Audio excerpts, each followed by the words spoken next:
어제 열린 윤석열 대통령 탄핵 심판 5차 변론에서 이진우 전 수도방위 사령관은 윤 대통령으로부터 받았다는 여러 충격적인 지시에 대해 다툼의 여지가 있다며 증언을 거부했죠.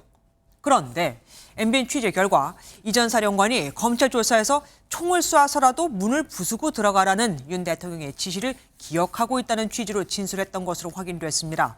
특히 윤 대통령으로부터 전화가 걸려왔을 때 이진우 사령관 옆에는 다른 장교도 있었는데 이 장교 또한 대통령이 그런 지시를 내린 걸 전화 너머로 생생하게 들었다고 진술했습니다. 이혁재 기자가 단독 보도합니다. 이진우 전 수도방위 사령관은 탄핵 심판 5차 변론에서 윤석열 대통령으로부터 총을 쏴서라도 문을 부수고 들어가 끌어내라는 등의 지시를 받았다는 검찰 조사 결과에 대해 증언을 거부했습니다. 대통령이 총을 쏴서라도 국회의원을 끌어내는 임무를 수행하라고 지시했죠. 답변 드리기 제한됩니다. 구체적으로 기억하지 못하고 있는 데다 형사재판에서 다툼의 여지가 있다는 이유에서였습니다.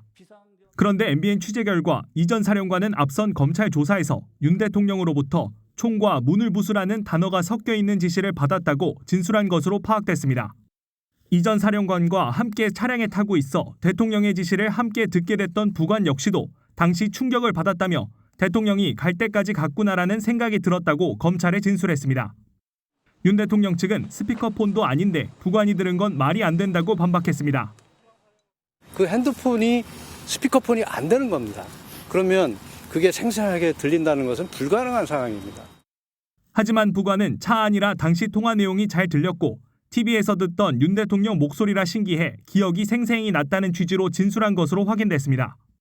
검찰 조사에서 이같이 털어놓은 부관은 이 전 사령관이 선뜻 대답하지 못하자 윤 대통령이 라며 대답을 재촉하는 듯 했다고 당시 상황을 전하기도 했습니다. MBN 뉴스 이혁재입니다.